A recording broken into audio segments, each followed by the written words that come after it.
Gabonaises, Gabonais, mes chers compatriotes, à la veille de ce jour sacré du 17 août, symbole de notre souveraineté, de notre unité et de notre destin commun, je m'adresse à vous, à ma qualité de premier président élu de la Ve République. Au moment où nous allons célébrer avec fierté et émotion l'anniversaire de notre indépendance, je voudrais nous inviter à un voyage entre le passé et l'avenir, pour nous souvenir d'où nous venons et dessiner ensemble les grandes lignes de notre futur. Mes chers compatriotes, je nous invite à cet exercice, car le Gabon ne commence pas avec nous.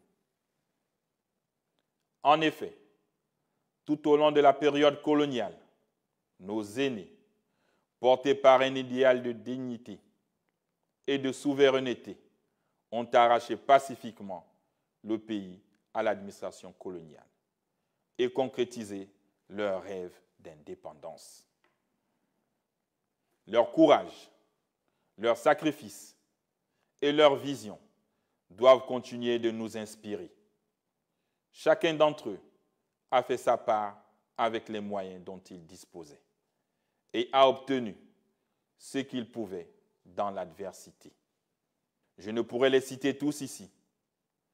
Je pense aux 3 grands déportés coloniaux, Anoubangui Chari, le guerrier Wongo, Léomba et Ogula Ikwakwa, et aussi au père fondateur de notre République moderne et à tant d'autres héritiers.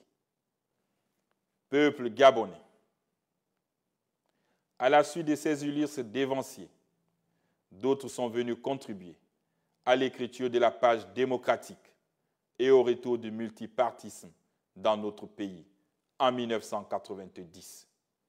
À tous les anonymes qui ont apporté leur pierre à l'édifice démocratique de notre pays, qu'ils soient dignement salués. Mes chers compatriotes, le 30 août 2023, une nouvelle page de notre histoire s'est ouverte avec le Comité pour la transition et la restauration des institutions. Elle nous a conduits vers une transition pacifique, inclusive et démocratique, inspirant le respect de la communauté internationale et qui nous a permis d'entrer dans la Ve République, qui constitue notre nouveau défi politique, économique et social. Sur le plan politique, il nous faudra œuvrer collectivement à la construction d'une démocratie gabonaise, soucieuse de liberté, de pluralisme et de responsabilité. Nous avons organisé une élection présidentielle libre, transparente et apaisée. Il n'y a aucune raison que les prochaines élections législatives et locales ne le soient pas. Je suis persuadé que lorsque nous sommes divisés, nous dépensons notre énergie dans des querelles inutiles. J'appelle donc tous les acteurs politiques au respect des principes de dignité humaine, de démocratie et d'état de droit, en laissant le peuple gabonais, seul souverain, choisir ses représentants en toute liberté et dans la paix, qui est notre plus grand héritage. Dans cette optique, certaines mauvaises habitudes doivent disparaître progressivement. La géopolitique, comme mode de gouvernance à laquelle nous avons été nourris, n'a pas porté les fruits escomptés. Cela doit prendre fin. Elle sera remplacée par la compétence. Ce nouveau concept indique que la compétence du citoyen primera dorénavant sur ses origines ethno-régionalistes. Quand viendra l'heure de choisir, l'homme ou la femme à la place qu'il faut. J'exhorte l'élite politique et administrative de notre pays a adopté ce concept en le pratiquant pour l'intérêt supérieur de la nation. Sur le plan économique, je veux que notre 5e République soit la République de la souveraineté économique, celle de la prise en main par les Gabonais de la gestion de leurs ressources naturelles. Et nous avons commencé à travailler dans ce sens. L'heure est arrivée à la construction d'une économie plus forte et plus prospère au bénéfice des Gabonais. Pour ce faire, nous devons viser un taux de croissance de 10%. Cela impose discipline, ardeur au travail, probité, cohésion et méthode à ceux qui nous accompagnent dans l'exploitation de nos nombreuses ressources naturelles. Sachez que le Gabon est plus que jamais une terre d'opportunités, où chacun peut récolter les fruits de ses investissements, mais à une condition fondamentale, celle du partage de production, gagnant-gagnant, créateur d'emplois et de richesses. Sur le plan social, chacun peut reconnaître que beaucoup a été fait pendant la transition. Nous avons réglé de nombreuses dettes sociales. Nous avons sorti le Gabon de la torpeur économique. Et nous avons mis tout le pays en chantier ces 2 dernières années. Il s'agit là d'un effort énorme dont nous devons tous avoir conscience. La période de transition nous a permis d'expérimenter un plan d'urgence de développement dont nous avons commencé à récolter les fruits. Dès à présent, l'action socio-économique de l'État va être axée autour du plan de développement communautaire qui couvrira la période 2026-2032 sur la base des politiques publiques cohérentes, fondées sur des données correctes et visant un développement harmonieux et durable. Depuis plusieurs mois, nous avons mis en place un fonds d'aide à l'entrepreneuriat des jeunes et aux agriculteurs d'un montant de 25 milliards de francs CFA à la Banque pour le commerce et l'entrepreneuriat du Gabon pour encourager l'auto-employabilité des jeunes afin de les sortir du chômage avec des taux d'intérêt préférentiels de 5%.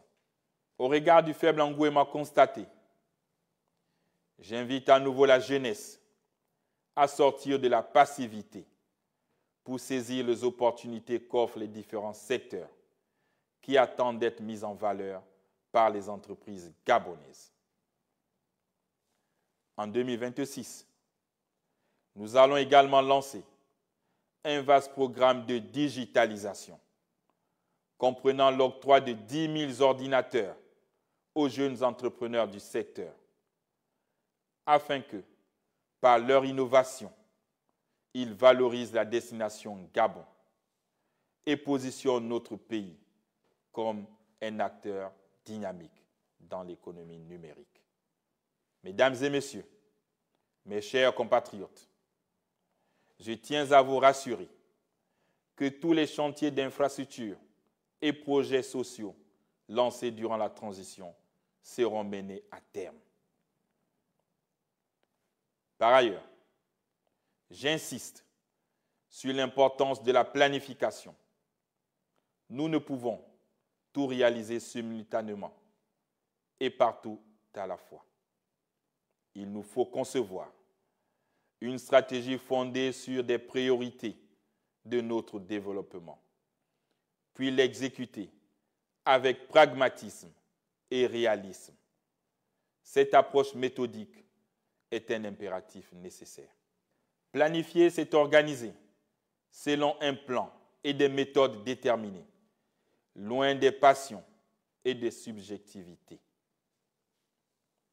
Dans notre démarche de planification stratégique, aucune région du territoire national ne sera oubliée. Chaque province bénéficiera équitablement du développement, selon un planning maîtrisé et cohérent.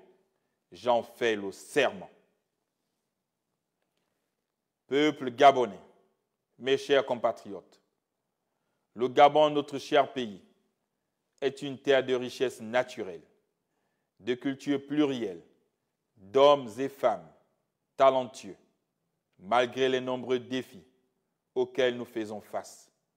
Nous devons rester unis et déterminés à bâtir un avenir meilleur pour nos enfants. La commémoration de ce 65e anniversaire doit également être placée sous le signe de la culture du vivre ensemble. Le patriotisme, la paix et l'unité nationale sont désormais notre force. Nous devons montrer qu'au-delà de nos différences, nous sommes avant tout les fils et filles du Gabon. Plus que jamais, c'est ensemble que nous relèverons les défis de la diversification économique, de la production et de la transformation locale, de la justice sociale, de l'éducation et de la préservation de notre environnement. Mes chers compatriotes, si le Seigneur ne bâtit la maison, les bâtisseurs travaillent en vain. C'est avec cette foi, en la bénédiction divine sur nos œuvres, que je salue les efforts de tous les travailleurs infatigables, les jeunes porteurs d'innovation, les femmes engagées, les anciens qui nous guident par leur sagesse. Je crois en votre patriotisme. Dans ce Gabon nouveau, chacun de nous a un rôle à jouer dans l'édification d'un pays plus juste, plus prospère et plus solidaire.